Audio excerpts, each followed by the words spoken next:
The Galactic Empire had ruled across 1,000 worlds for ages so long that even historians stopped counting. Its fleets were unmatched, its laws unquestioned, and its people believed nothing unknown remained in the stars. Every border was mapped, every rebel world tamed, every secret claimed. In the deep outer sector called the Rimward Silence, an Imperial listening post floated alone above a cold blue moon. Its sensors scanned empty space, listening for smuggler transmissions or pirate ships. The station crew expected nothing unusual. That was why they almost ignored the weak signal that appeared one quiet night cycle. The signal was faint, rhythmic, and old, far older than anything in the Imperial database. It carried a structure of pulses that no one recognized. Lieutenant Kira of the station ran a quick scan and frowned. The signal repeated every 60 seconds exactly, with a tone shift at the end that resembled language. She sent the report to Central Command. 2 days later, Admiral Vakar's fleet arrived. He was a proud officer known for cold precision. His flagship, Imperial Valor, was a fortress of steel and discipline. When he received the signal file, he listened once and stared in silence. The sound was strange, steady, clear, and human. Impossible, his science officer whispered. Human transmissions were erased from the archives centuries ago. Vakar said nothing for a long time. The Empire taught that humanity was a myth, a primitive race that had vanished before the founding of the Galactic Council. To even speak of them as real was considered foolish. Yet this signal was undeniable. It came from deep beyond the frontier, from a void where no known system existed. Vakar ordered 3 cruisers and 2 destroyers to join his flagship. The fleet curved through the stars, engines burning quietly until they reached the coordinates. The system they entered had no planets, no debris, only a faint swirl of dust and darkness. The signal pulsed stronger here, like a heartbeat.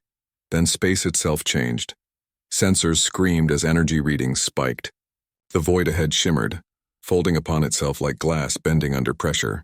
In that black emptiness, something began to form, a shape massive and smooth sliding out of nothing. It was a ship, but no Imperial design matched it. The hull was black and silver, almost alive, as if it was woven from flowing metal. Thousands of soft blue lights shimmered across its surface like stars caught in its skin. The Imperial fleet froze. Admiral Vakar stood on his bridge, his reflection glowing against the wide observation window. "Report," he demanded. "Unknown vessel, sir," said the officer.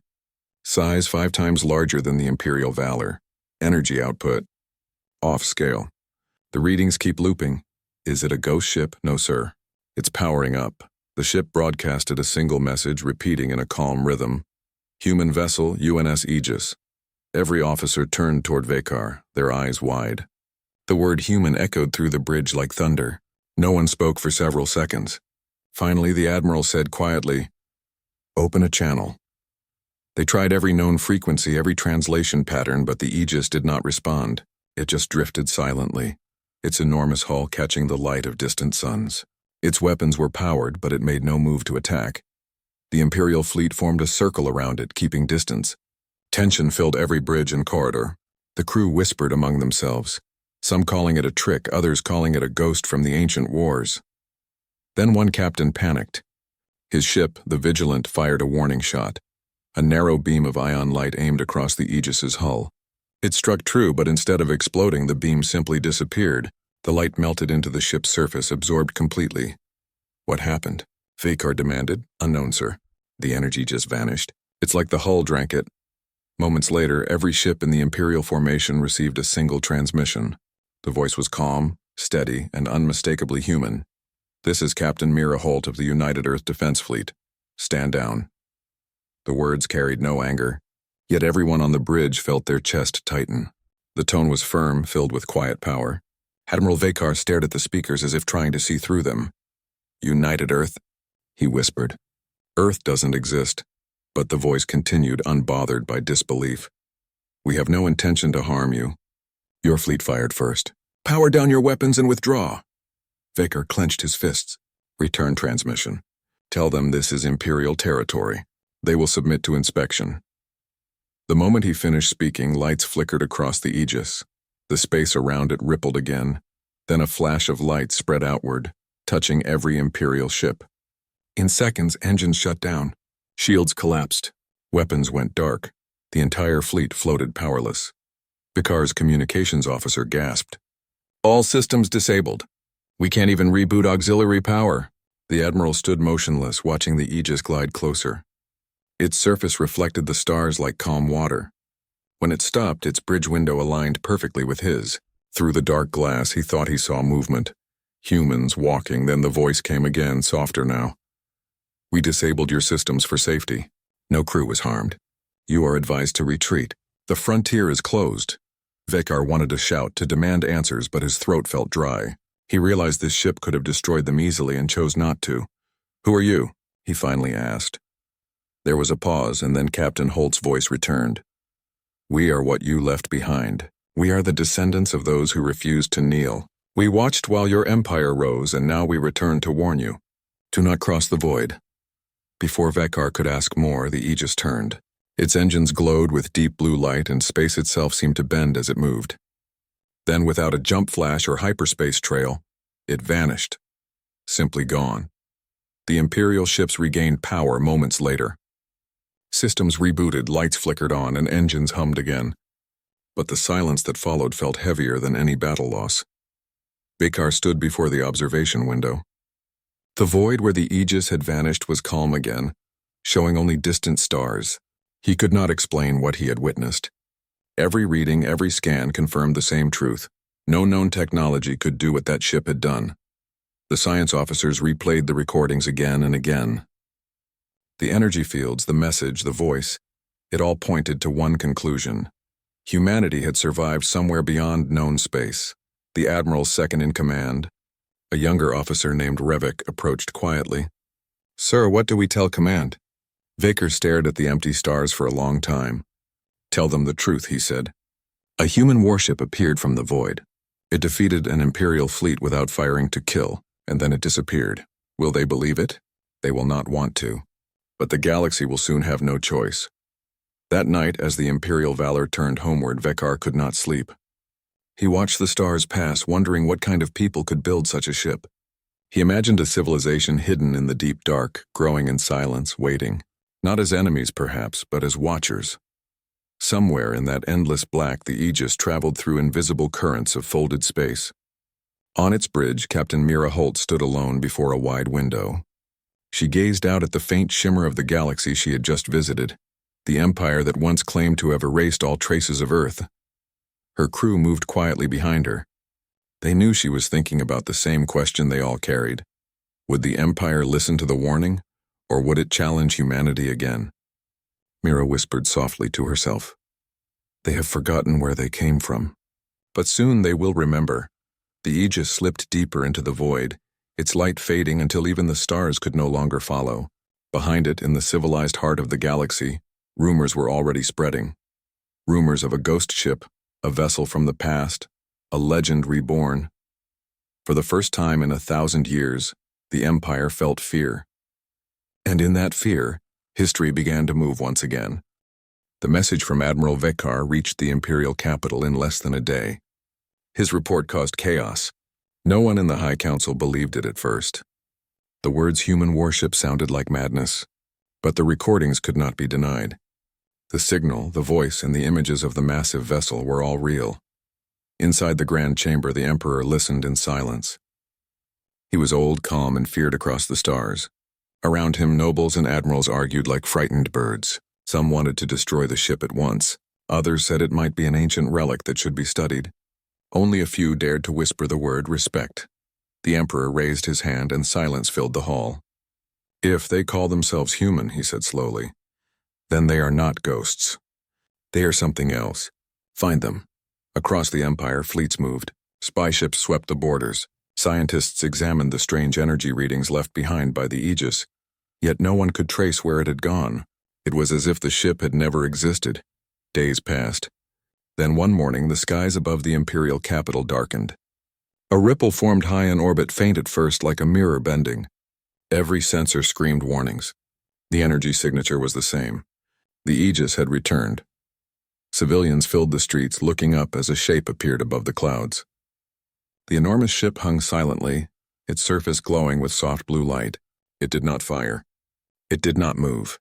It simply watched. In the Imperial palace, panic spread among the guards. Hundreds of defense satellites aimed their weapons at the intruder, ready to fire at a single command. But no order came. The Emperor stood by the tall window, his robe glowing in the light of the ship. "Bring me their captain," he said.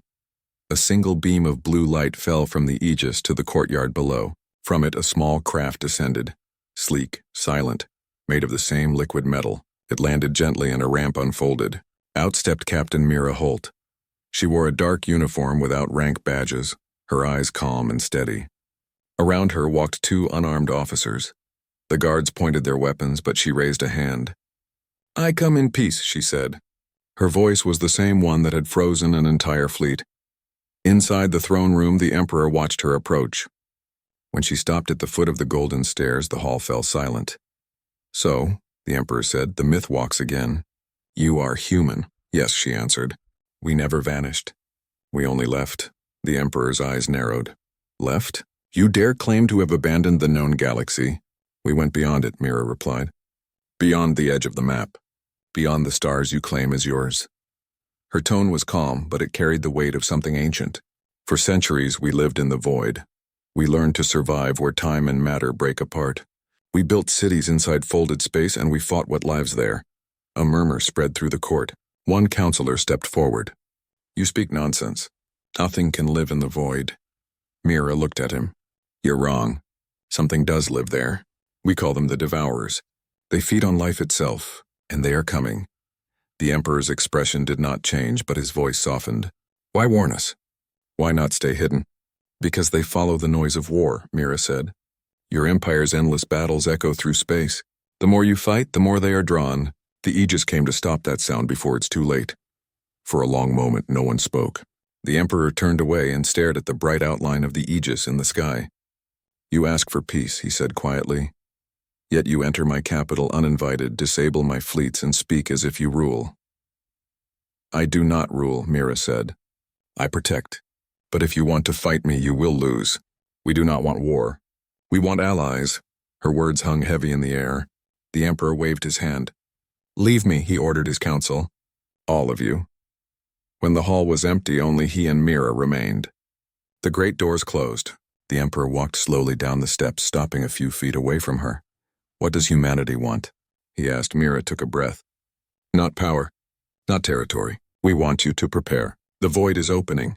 The first breach has already formed near your borders. Soon the Devourers will pour through, and no empire, not even yours, can stand alone." The Emperor studied her face. "If what you say is true, show me proof." She touched a small device on her wrist. A sphere of light appeared between them. Inside it, holographic images flickered, entire star systems fading into black clouds, fleets turning to dust, planets swallowed by silence.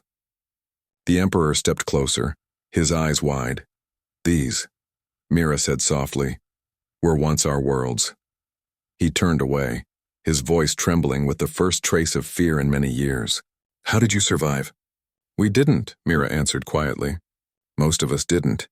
The survivors became what you see now." Before he could respond, alarms echoed through the palace. A commander ran in, breathless. "Your Majesty, a rift has opened at the edge of the system. We are under attack." The Emperor looked at Mira. She nodded slowly. "They've found you." They rushed to the command chamber. Screens showed the black edge of space splitting apart like fabric. From it poured shapes of shadow moving fast, creatures made of smoke and light tearing through everything in their path. Defense stations opened fire, but their beams passed through as if hitting mist. "Deploy the fleet," the Emperor ordered. Admiral Vakar's voice answered through the speakers. "All ships are engaging, my lord. We can't hold them." The Emperor turned to Mira. "Can your ship fight them?" "Yes," she said, "but not alone." The Aegis moved. Its massive hull rotated with silent grace. Blue energy gathered along its spine, then burst outward in a wave of light. The first line of shadows vanished instantly. The Imperial fleet followed the Aegis's lead, firing at targets marked by its scanners. In orbit, the battle turned the night sky into fire. The Aegis fought with precision, each beam cutting clean through darkness. It protected Imperial cruisers when they faltered, covered transports when engines failed, and blocked attacks meant for the capital. Inside the Imperial command hall, officers watched in disbelief. "It's fighting for us," one whispered. The Emperor stood silent, his gaze fixed on the screens. Then fight beside them, he said. Hours passed. Finally, the breach collapsed and the last creature dissolved into dust. The stars returned to quiet. The Empire had survived because of the Aegis. In the aftermath, wreckage drifted through space. Imperial rescue ships worked side by side with human drones from the Aegis, recovering survivors. No one spoke of power now, only gratitude. When the Emperor met Mira again, his tone was different. I owe your people a debt I can never repay, he said. Mira shook her head. You owe us nothing. Just remember what you saw. If the Empire continues to fight its own kind, the void will open again. The Emperor bowed his head slightly, a gesture unseen in living memory. Then humanity has returned not as conquerors but as guardians. Mira smiled faintly. We never stopped being human. We just became what we had to.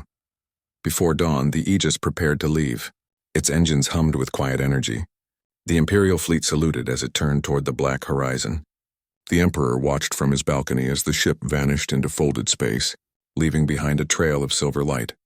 From that day forward, every Imperial warship carried a new mark beside its banner, a small blue planet surrounded by a silver shield. It was a sign of unity, a promise that the Empire and humanity would stand together when the void came again. Far beyond the stars, the Aegis moved through silence. Captain Mira Holt stood on the bridge looking at the faint glow of the distant Empire. They'll remember this time, her first officer said softly. Mira nodded. They have to. Because next time the darkness will not stop at one system. The crew said nothing more. The ship's lights dimmed as it vanished into the endless black, carrying the legend of Earth once more into the deep. And so, in a galaxy that thought humanity was gone, a new story began. A story not of war or conquest, but of return, warning, and hope. For the first time in 1,000 years, the stars had a guardian again.